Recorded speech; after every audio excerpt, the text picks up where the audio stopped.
You spend weeks planning a major life goal or a creative project, mapping out every detail. But when the time comes to actually start, you find yourself doing absolutely nothing. Most of us immediately assume this is a character flaw. We feel the weight of laziness and guilt, convinced that if we just had more discipline or a better calendar, we'd finally get moving. To understand why that hasn't worked, we have to look at the research coming out of the University of Pennsylvania and the work of Dr. Tim Peichel. Their studies show that the struggle to start is rooted in how our brains process difficult emotions, rather than how we manage our schedules. When facing a task that feels heavy or uncertain, the brain prioritizes shedding that immediate stress.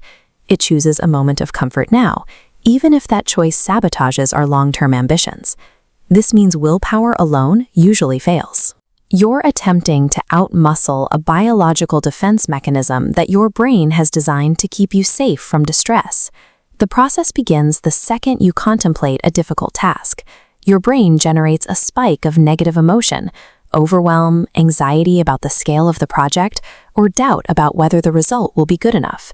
This triggers the amygdala, the brain's internal alarm system. It interprets these psychological stressors as literal physical threats to your survival. During an amygdala hijack, this alarm overrides your rational thinking. It forces you into a flight response, causing you to physically walk away from your desk or reflexively reach for a distraction. The moment you abandon the task, that negative emotion evaporates. You are flooded with a sudden, powerful wave of psychological relief. This relief acts as a biological reward. Your brain notices escaping the task makes you feel better, marking avoidance as a survival strategy.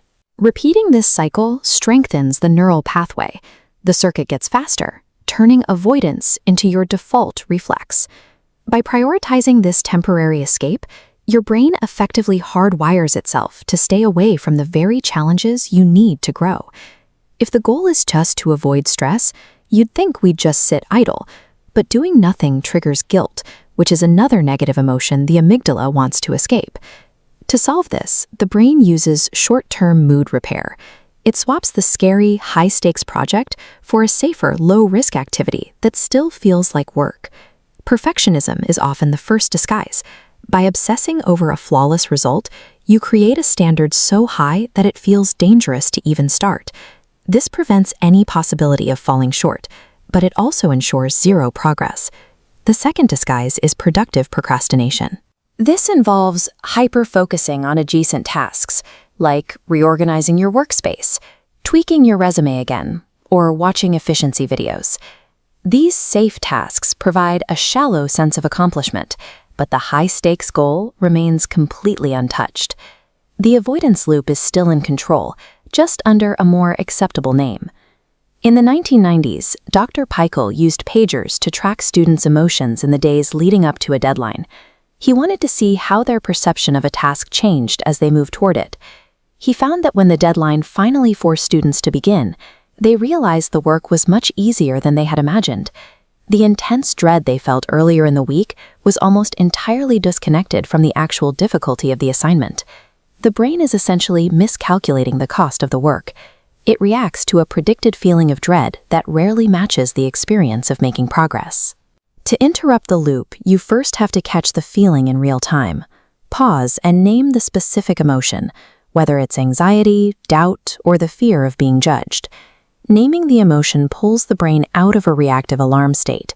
It hands control back to the rational, decision-making cortex, allowing you to choose your next move rather than fleeing. Once you have control, the goal is to make the task stupidly small. Commit to engaging with the work for just 10 minutes, with no concern for the quality of the output. Repeatedly engaging in these small, outcome-independent actions physically reshapes your neural defaults. You are teaching your brain to treat big goals as manageable realities instead of triggers for an alarm.